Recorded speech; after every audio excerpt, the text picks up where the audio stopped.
കഴിഞ്ഞ ചൊവ്വാഴ്ച, കൃത്യമായി പറഞ്ഞാൽ 2024 ഓഗസ്റ്റ് മാസം 13-നാണ് സംഭവം.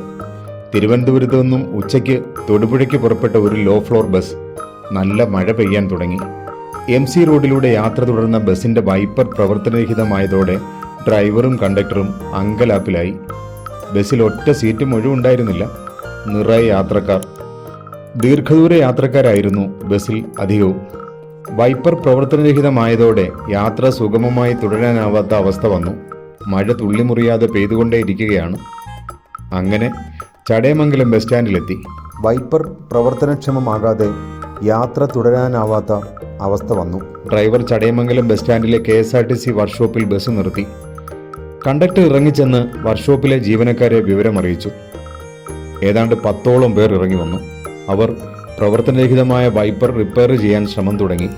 ഏതാണ്ട് 1 മണിക്കൂർ 10 പേർ ശ്രമിച്ചിട്ടും സംഗതി ശരിയായില്ല. ഒടുവിൽ പഴയ പോലെ വൈപ്പർ ഘടിപ്പിച്ചു കൊടുത്ത ശേഷം അടുത്ത മഴയ്ക്ക് മുമ്പ് വിട്ടുപോയിക്കൊള്ളാൻ ചടയമംഗലം ഡിപ്പോ മേധാവി നിർദ്ദേശിച്ചു. അദ്ദേഹം പാൻസിന്റെ പോക്കറ്റിൽ കൈയിട്ട് എല്ലാവർക്കും യാത്രാമംഗളം നേർന്നു. പിന്നൊന്നും ആലോചിച്ച് നിന്നിട്ട് കാര്യമില്ലെന്ന് ഡ്രൈവർക്കും കണ്ടക്ടർക്കും ബോധ്യമായതോടെ മഴ തോർന്നു നിന്ന നേരത്ത് എത്രയും വേഗം തൊടുപുഴ എത്താനായി വണ്ടി പുറപ്പെട്ടു. 10 KSRTC വർക്ക്ഷോപ്പ് ജീവനക്കാർ ശ്രമിച്ചിട്ടും ഒരു ലോ ഫ്ലോർ ബസിന്റെ വൈപ്പർ ശരിയാക്കാനാവാത്ത അവസ്ഥ. ഇത് പറഞ്ഞ് യാത്രക്കാർ ചിരിക്കുന്നുണ്ടായിരുന്നു. എന്തുകൊണ്ടാണ് നമ്മുടെ KSRTC സാമ്പത്തിക ബാധ്യതയിലേക്കും കെടുകാര്യസ്ഥതയിലേക്കും കൂപ്പുകുത്തുന്നതെന്ന് മനസ്സിലാക്കാൻ അധിക ദൂരമൊന്നും യാത്ര ചെയ്യേണ്ടതില്ലല്ലോ. മന്ത്രി ഗണേഷ് കുമാർ ആത്മവിശ്വാസത്തോടെ പലതും പറയുന്നത് നാം കേൾക്കാറുണ്ട്.